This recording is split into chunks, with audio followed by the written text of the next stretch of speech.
Ce sont aujourd'hui les États-Unis et la Norvège qui sont nos principaux fournisseurs d'hydrocarbures dans l'Union européenne. Les États-Unis devant la Norvège pour ce qui concerne le pétrole, la Norvège devant les États-Unis pour ce qui concerne le gaz naturel. Vient en troisième position pour ce qui est du gaz l'Afrique du Nord avec l'Algérie et la Libye. Ces partenariats sont appelés à se développer dans les prochaines années. Nos dépendances vis-à-vis du Moyen-Orient ont plutôt tendance à s'estomper. L'Union européenne n'importe plus que 3,7% de son gaz naturel du Qatar, tandis que la Russie représente encore 12,5% des importations européennes, mais ce chiffre est appelé à diminuer jusqu'à zéro dans les prochaines années.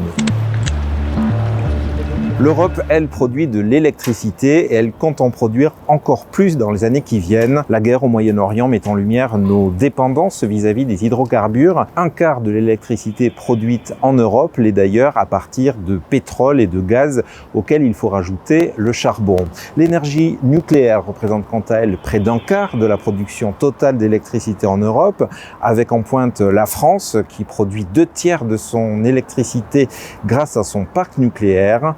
Les énergies renouvelables, enfin, hydrauliques, éolien et solaire, représentent quasiment la moitié du total de l'énergie produite en Europe. C'est aujourd'hui la principale source de production d'électricité. Eh bien, la Commission européenne compte tout particulièrement sur ces deux derniers types d'énergie, nucléaire et renouvelable, pour atteindre ses objectifs climatiques.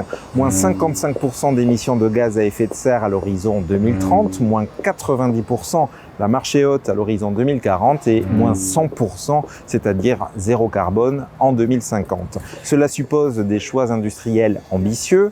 Pour le nucléaire, s'assurer qu'on arrive à constituer en Europe une filière qui puisse produire des réacteurs de nouvelle génération, mais avec quels investissements et avec quelle main-d'œuvre. Quant aux renouvelables, comment s'assurer qu'on puisse fabriquer en Europe les éoliennes et les panneaux solaires dont on a besoin, quand on sait qu'aujourd'hui, la Chine en assure 80% de la production mondiale.